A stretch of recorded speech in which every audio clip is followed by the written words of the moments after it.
Je bent een hele bijna mensen die hier verliefd zijn of ze haar verkering kregen. Dit weer de pub. Wie vroeger een gezellige kroeg zijn.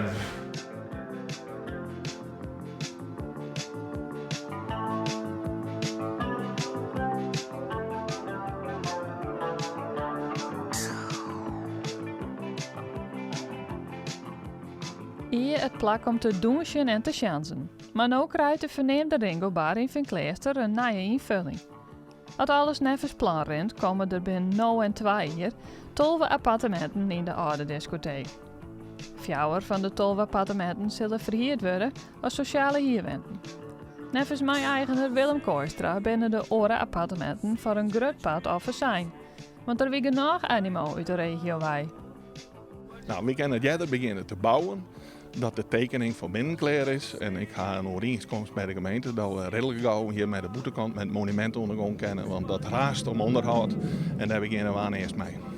Inwoners van Vinkleester binnen te spreken over de nieuwe invulling van de bar.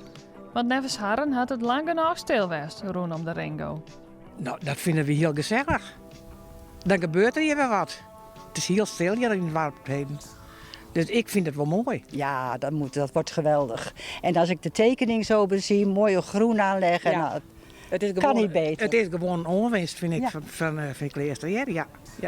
Dus ik ben heel beleerd dat het eigenlijk in de omgeving bloeit. Dat iemand van de omgeving die het zwaar had voor de omgeving, die het kocht had en goede bedoelingen maar had.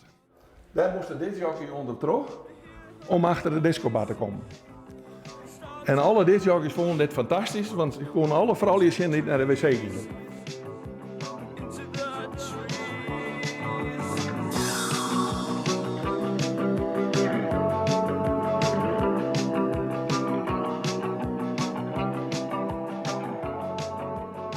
En Ierlien had eigenaar Willem als zijn compagnon de discotheek kocht. De aanvraag van de vergunning duurde wat langer dan ze verwachten. Maar in die tussentijd hebben ze genoeg plannen uitgekend. Dan moeten we nog technisch invullen hoe het er precies uitziet. Met nog grote lijnen laten in het pand, hoe groot het ze worden, waar ze zitten. En dan moeten we nog even verder horen hoe ga je met z'n allen. Ja, en als we nou wat ouder zijn, dan kregen we misschien echt niet. Dan moeten wij ons al inschrijven waarschijnlijk. Ja. Ja, dan geven we het wel een keur.